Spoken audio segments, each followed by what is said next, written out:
Assalamualaikum warahmatullahi wabarakatuh. A'udzu billahi minasyaitonir rajim. Bismillahirrahmanirrahim. Ya bunayya idhhabu fatahassasu min Yusufa wa akhihi wa la tay'asu min rauhillah innama yay'asu min rauhillahi illal qaumil kafirin. Hamdan wa syukran lillah wassalatu wassalamu ala rasulillah man la nabiyya ba'dah. Allahumma salli ala Muhammad wa ala alihi wa ashabihi ajma'in. Amma ba'du, Bapak Ibu, orang-orang tua saya yang saya muliakan, hadirin dan hadirat yang berbahagia dan yang dirahmati Allah, begitu juga kaum muslimin dan muslimat, para pendengar dimanapun berada. Puji dan syukur marilah kita panjatkan kehadirat Allah Subhanahu wa ta'ala, serta salawat dan salam kepada junjungan kita Nabi besar Muhammad sallallahu alaihi wasallam, yang sangatlah kita harapkan syafaat beliau di yaumil akhirah. Baik, pada pagi hari ini kita lanjutkan kajian kita tentang buah tawakal yang lalu kita sudah sampaikan menghasilkan satu ketenangan dan ketentraman jiwa, menimbulkan keperkasaan atau kewibawaan yang dianugerahkan Allah, dan begitu juga kekuatan pada sikap menghadapi hidup karena backing kita itu adalah Allah Ta'ala. Maka pada pagi hari ini kita coba selesaikan dua lagi, karena ada 5 di dalam kitab tawakal itu. Yang keempat, buah dari tawakal adalah ridho. Kita tahu ridho ini banyak makna yang bisa diambil. Secara umum adalah sururul qalbi bimaril qadha, senangnya hati, gembiranya hati dalam menghadapi qadha. Qadha ini suatu yang akan terjadi pada masa yang akan datang. Ada juga yang mengatakan ridho ini tersenyum indah sekalipun merasakan kepahitan yang begitu besar. Nah, bagi kita orang yang bertawakal ini akan dapat mendidik dia dan membuahkan ridho.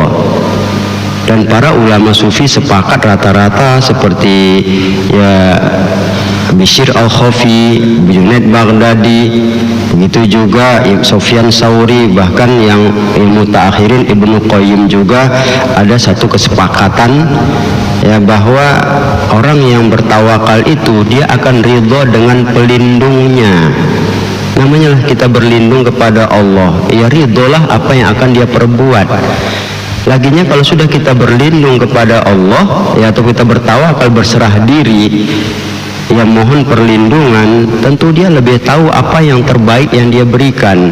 Ini yang perlu Jadi kalau sudah bertawakal, lepaskanlah hati itu dari keraguan-raguan, lepaskan hati itu dari sakwa sangka, lepaskan hati itu dari hal yang mungkin kita negatif berpikir. Itu kan sudah tidak benar lagi bertawakal kalau masih ada hal-hal yang mengganjal. Jadi bagi orang yang bertawakal itu ganjalan itu sudah ada, dia lepas. Dia tahu dan dia sudah memastikan yang terbaik. Apalagi Allah.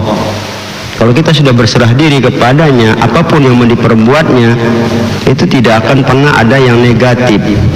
Itu tetap akan positif, baik, benar, bahkan terbaik diberikannya kepada kita. Inilah yang harus dipahami dalam kehidupan kita, bahwa ketika kita bertawakal, buah yang akan kita dapatkan, kita akan ridho. Apalagi seperti digambarkan, ketika ikhtiar selesai itu apa hasil, serahkan pada Allah. Nah, begitu diserahkan, di situ lepaslah hati itu. Apapun dikasih Allah, saya akan terima dia. Apapun ketetapan yang terjadi, ketentuan yang berlaku ke depan ini, baik yang saya sukai atau tidak saya sukai, itu jelas kalau kita lihat. Apalagi seperti kita sudah bicara pada waktu yang lalu masalah Al-Qahar itu kan, bahwa bisa saja Allah memberikan sesuatu yang tidak kita kehendaki, atau yang kita tidak dikasih sesuatu yang kita dambakan. Nah, ini kan semuanya itu kan pada dasarnya ada nilai. Makanya nanti ketika kita bicara pendorong-pendorong untuk bertawakal, salah satu memang Asmaul Husna dia. Dengan memahami Asmaul Husna itu, nilai tawakal itu begitu kuat. Itu nanti yang akan datang kita bicarakan ya, habis selesai buah tawakal ini ya, yang mendorong kita bertawakal itulah tadi. Jadi makanya ada sejalan sekali antara ya nilai-nilai ya tasawuf akhlak ini kepada nilai-nilai ketuhanan, sebetulnya begitu dalam ya, begitu kuat dia ikatannya. Karena dengan mengetahui hal seperti itu, kecenderungan kita untuk mengakui, untuk siap, untuk apapun terhadap Allah rasanya lepas ya, lepas, enak. Kalau bahasa orang plong ya, tidak ada keraguan, tidak ada sakwa sangka, tidak ada rasa mengganjal dan sebagainya. Ya kita kan kalau nggak usah kan Allah kita bilang, kalau Allah kita keliru sekali sebenarnya. Manusia saja pun ketika kita berserah diri kepadanya untuk minta pertolongan, perlindungan, tapi kita memandang dia curiga, dia saja pun udah nggak nyaman sebetulnya. Ya, dia pun nggak nyaman. Kau ini mau ku tolong nggak kau tengok aja muka aku ini macam mau apa aja, mau menyiksa mau apa. Itu kan jelas kita bilang ya. Ya, ada orang yang kita memang kita percaya dia punya power dan orang itu dikenal. Cakapnya saja misalnya kita bilang ya didengar. Nah kita mohon perlindungan sama dia. Itulah saya serahkan sama bapak aja lah diri saya ini pak. Yang penting kayak mana saya bisa selamat kan begitu. Nah kalau udah begitu namanya ya sudah, dia lebih tahu ya problem kau apa, ini ya sudah. Ya aku akan atur strateginya. Ya orang-orang yang akan menjagamu ini kan dia bisa. Itu saja pun kita bilang begitu disampaikan ya ada upaya-upaya yang akan diperbuat ya manusia, apalagi Allah. Dan Allah menjaga kita nggak pala repot kan.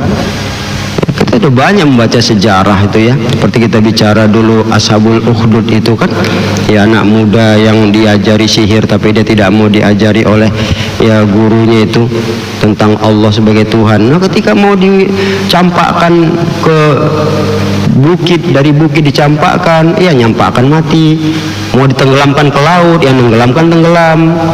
Nah kalau kita lihat kan banyak kejadian. Jadi Allah tuh nggak susah, sendirian pun kita kalau dia mau menolong tak ada yang bisa mencegahnya itu ya.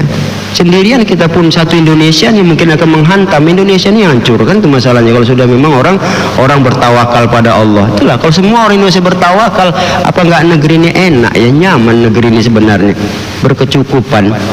Cuma kan kita ego kita aja, perasaan kita aja yang paling hebat usaha nih. Kalau nggak begini ya silahkan, ikhtiar itu memang diwajibkan. Tapi kan kepasrahan sesudah itu yang perlu, bulatnya hati kepada Allah sudah itu sangat dibutuhkan. Sehingga kita sama Allah tuh terus berhubungan. Itu yang dimaui Allah sebenarnya dalam diri kita. Nah, maka itu ya nilai keridhaan itu akan menjadi buah dari orang yang bertawakal dia. Nah kemudian baru yang terakhir, yang kelima adalah harapan. Orang kalau sudah bertawakal itu mengharapnya, harapan itu akan besar dia. Kenapa? Karena ada kemutlakan ya, dia berharap keuntungan, Allah yang bisa memberi ya dari satu hal yang akan merugikan. Ketika dia bisa ya harapannya selamat daripada bencana, Allah bisa lepaskan. Harapan dia dari ya selamat dari kezoliman orang, Allah bisa hindarkan. Berbagai macam harapan sebetulnya itu jelas. Ketika orang bertawakal, harapan-harapan yang baik itu begitu kuat nanti akan menghiasi dirinya.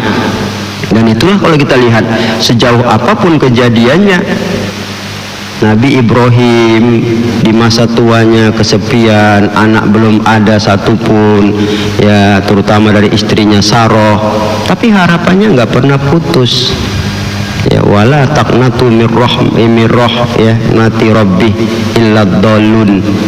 Itu jelas diungkapkan Nabi Ibrahim itu di surah Al-Hijr 56 kan ya, jangan putus asa terhadap rahmat Tuhannya ya. Ibrahim tidak putus asa terhadap rahmat Tuhannya kecuali itu terjadi bagi orang yang sesat.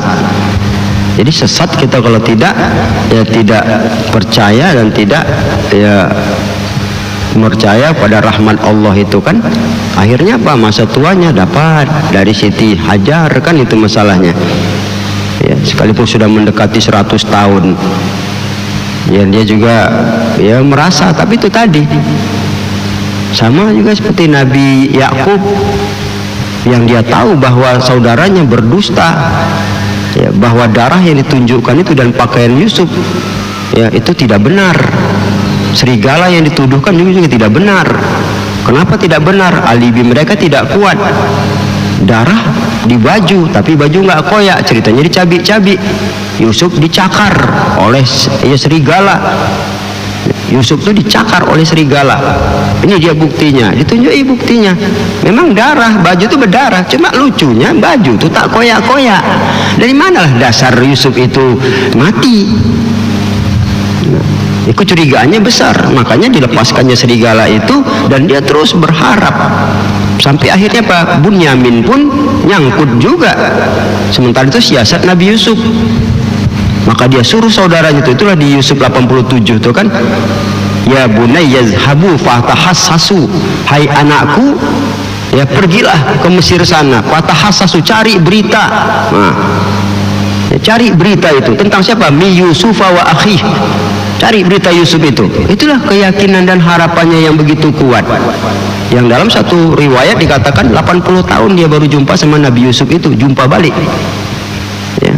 Nah, ini kalau kita lihat kan jelas, ya, harapan itu akan menghasilkan. Jadi orang yang bertawakal, berserah diri kepada Allah, jelas, ya, Allah Tuhan yang memenuhi harapan kita. Apalagi akan datang kita bisa Al-Wahhab, Maha Pemberi Karunia. Jadi memang tidak ada alasan, ya, tidak ada alasan berlepas diri dari Allah dalam tawakal ini. Ya. Inilah kalau kita lihat indahnya tawakal dari segala segi yang ada, ya, terhadap Allah. Terakhir, maka dia tekankan anaknya. Apa kepada anaknya? Wala tayasu mir rauhillah. Ingat ya, kalian cari itu Yusuf dan saudaranya itu, dan jangan putus asa terhadap rahmat Allah. Ya, innama yayasu min rahmatillahi illal qaumil kafirin. Kalau kalian putus asa dan termasuk orang yang kufur, nah, ditekankannya gitu sama anaknya. Dapat, kan itu masalahnya. Dapat akhirnya kan, kembalilah Yusuf dan bertemulah dia dengan Bunyamin juga, anaknya yang dua-dua, ya hampir. Nah, kalau Yusuf dah lama lah itu. Nah, inilah kalau kita lihat, ya, jadi hal-hal seperti ini tidak ada alasan sama kita untuk, ya, menanamkan harapan kepada Allah itu tidak ada alasan berhenti. Makanya kalau mungkin bahasa kasarnya, Allah tuh palak kali nih orang, Allah sudahlah nggak bakalan ini, benci kali Allah sebetulnya itu, ya. Apalagi tadi digambarkan Nabi Ibrahim dengan kalimat illad-dhalin, sesat itu orang. Pasti akan, kalau sudah Allah nggak bakalan, ya, Tuhan nggak akan sayang sama kita, nggak akan adil, wah sudahlah, ya, ini sudah parah kali kita bilang kan. Nah, kalau Nabi Yakub malah illal qaumil kafirin, kufur itu, kafir itu orang yang begitu. Makanya ada yang putus asa akhirnya bunuh diri. Nah, inilah yang kalau kita lihat bisa menimbulkan kesesatan dan kekafiran ketika tidak percaya kepada harapan terhadap Allah. Ini besar kali bahaya terhadap nilai, ya, bisa menggugurkan keimanan, bisa berbuat yang negatif dalam kehidupan kita. Inilah, ya, kadang-kadang ada anak muda pacaran, wah masa sudah saling cinta, putus. Rupanya di dunia ini laki-laki cuma sebiji. Kalau bahasa orang itu, ya, cuma satu orang tok. Makanya ada kan, apa kumbang itu hanya seekor, bunga hanya setangkai. Begitu bertabur bunga begitu banyak kalau diibaratkan.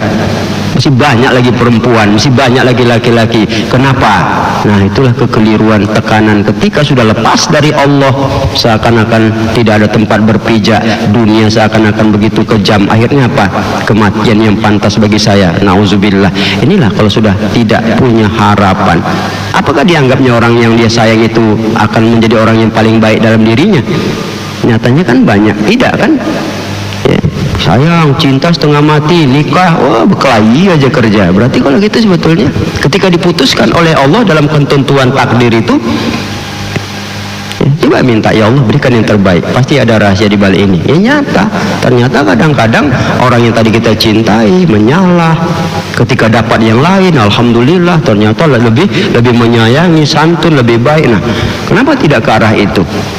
Nah, inilah kita bilang, makanya Orang yang tawakal itu harapannya itu insya Allah yang jelas menimbulkan satu tekad dan tidak pernah putus asa dan bersungguh-sungguh, Allah akan berikan dia. Inilah indahnya tawakal itu, ya. Dan banyak hal-hal yang akan kita peroleh, tapi membangun jiwa kita untuk tidak putus asa, akan berbuat terus. Kenapa? Allah hanya menguji, tapi yang akan datang dia pasti memberi, tidak akan pernah tidak dia berikan. Inilah yang perlu kita pahami. Jadi maka itu mari ya bertawakallah kita, karena buahnya sangat indah bagi kita untuk dunia dan akhirat, ya. Demikian wallahu alam. Baik, terima kasih Ustadz. Dan untuk Anda pendengar yang dari tadi sudah